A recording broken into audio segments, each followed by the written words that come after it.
করা হচ্ছে শুধুমাত্র যারা হচ্ছে ট্র্যাক বাই ইউজ করে কাজ করবেন।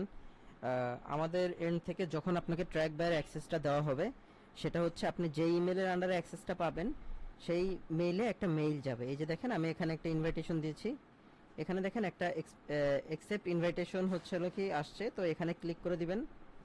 ক্লিক করে দেওয়ার পরে আপনি হচ্ছে কি এই ট্র্যাক বাইটা ডাউনলোড করবেন। ঠিক আছে, আমার এখানে অলরেডি হচ্ছে লগ ইন করা আছে, তো আপনি করবেন কি এটা ডাউনলোড করবেন, অ্যাকসেপ্ট ইনভাইটেশন দিয়ে ওখানে একটা ট্র্যাক বাইয়ের সাইটে নিয়ে যাবে। আমরা যদি trackby.com-এ এন্ট্রি করি,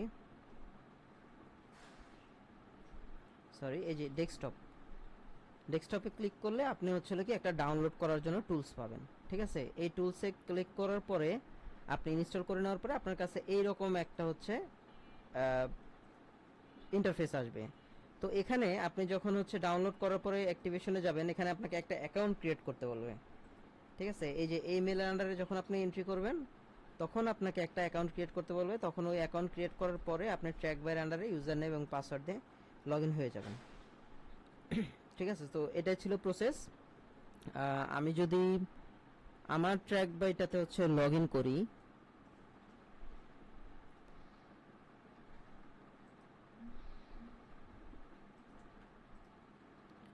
ওকে, লগ ইন করার পরে আপনারা হচ্ছে এখানে একটা ইন্টারফেস দেখতে পারবেন। এই যে এখানে যে কোনটার আন্ডারে যাবেন, আপনার হচ্ছে যে ডিজিটাল এইড আইটি, এটার আন্ডারে আপনারা এন্ট্রি করবেন। এন্ট্রি করার পরে আপনার কাছে হচ্ছে প্রজেক্ট চলে আসবে। ঠিক আছে, এখানে প্রজেক্ট চলে আসবে এবং কাজ যখন করবেন এটা অলওয়েজ হচ্ছে অন রাখবেন। অন অন রেখে আপনি এই যে এই প্লে বাটনে ক্লিক করলে আপনার কাজ হচ্ছে হলো কি টাইমার স্টার্ট হয়ে যাবে। এখানে অ্যাড দিয়ে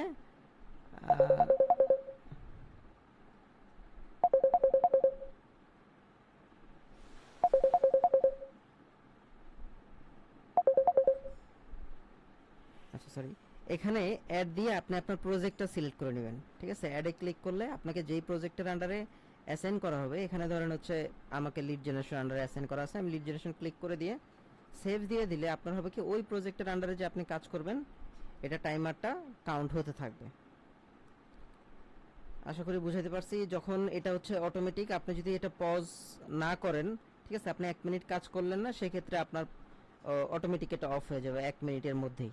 ঠিক আছে, আর প্রত্যেক 5 থেকে 10 মিনিটের ভিতরে একটা স্ক্রিনশট নেবে, স্ক্রিনশটটা এখানে এসে জমা হবে। যদি আপনার সেন্সিটিভ কিছু থাকে আপনি এটা ডিলিট করে দিলে আপনার টাইমারও কিন্তু ডিলিট হয়ে যাবে। প্লাস হচ্ছে সামারি, যে আপনি কাজ কীরকম করছেন, এখানে কোন অ্যাপস কীরকমভাবে অ্যাক্টিভলি ইউজ করছেন সেটার সব টাইম এখানে দেখা যাবে। আর টাইম শিট থেকে তো আপনি দেখতে পারবেন যে কত ঘন্টা কাজ করলেন। আপনি এখানে প্লে করবেন না, প্লে করবেন এখানে, তাহলে আপনার অটোমেটিক হচ্ছে অ্যাপসটা অ্যাক্টিভ হয়ে যাবে। আর যখন কাজটা বন্ধ করে দিবেন তখন করবেন কি ডিরেক্ট এটা কেটে দিলেই কিংবা অফ করে দিয়ে কেটে দিলেই আপনার হচ্ছে কি টাইমার কাউন্টডাউনটা আর হচ্ছে স্ক্রিনশট নেওয়াটা বন্ধ হয়ে যাবে।